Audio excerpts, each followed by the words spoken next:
J'ai eu tort lorsque je pensais qu'il fallait qu'on soit tous identiques, qu'on s'habille tous de la même façon, qu'on parle tous de la même façon, qu'on pense les mêmes choses, qu'on ait les mêmes ambitions, les mêmes rêves, qu'on soit tous en gros des clones l'un de l'autre et qu'il n'y ait pas de différence en fait entre nous.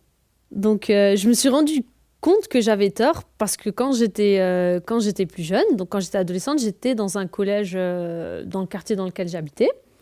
Et donc dans mon collège, à peu près, on était tous pareils, on s'habillait de la même façon, on parlait de la même façon, on pensait de la même façon, on avait les mêmes rêves, on voulait tous, pour les garçons, devenir footballeurs professionnels et pour les filles, se marier avec l'homme le plus riche de toute la Terre. Voilà, on était tous un peu pareils.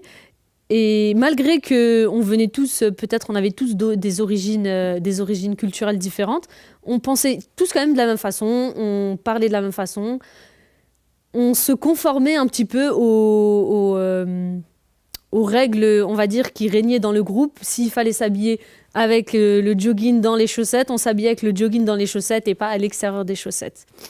Et donc un jour, une de mes professeurs, elle me disait que il fallait de tout pour faire un monde.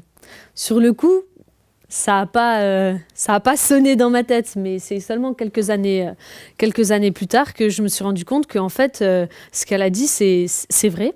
Il faut de tout pour faire un monde parce que quand tu arrives au lycée, du coup, c'était plus dans un quartier et il n'y avait pas seulement des gens de mon quartier dans ce collège, mais il y avait des gens d'un peu partout. Et dans d'autres quartiers, par exemple, les codes étaient peut-être différents. Les gens s'habillaient pas forcément de la même façon ou ne parlaient pas forcément de la même façon. Et il y avait d'autres gens qui venaient pas de quartier, qui venaient de la campagne ou d'ailleurs. Et du coup, on avait chacun quelque chose de différent. Et c'est là que je me suis rendu compte que finalement, il faut pas forcément tous être identiques et que cette différence, ça peut être une richesse. Enfin, c'est même une richesse. Pourquoi ? Parce que justement, c'est à travers cette différence que notre sens critique, il se développe, que notre manière d'argumenter se développe. Si par exemple, moi, j'ai choisi de m'habiller comme ça, c'est pas seulement parce que tous les autres le font, mais c'est parce que j'avais envie. Et pourquoi j'avais envie ?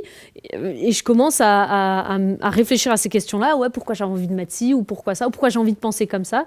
Et c'est là où mon argumentaire, en fait, commence à se développer. Donc finalement, c'est vraiment une richesse d'être différent, de penser différemment. C'est ce qui nous aide à grandir, à s'élever et c'est aussi ça nous permet d'être ouvert d'esprit, d'accepter plus facilement la différence et les autres.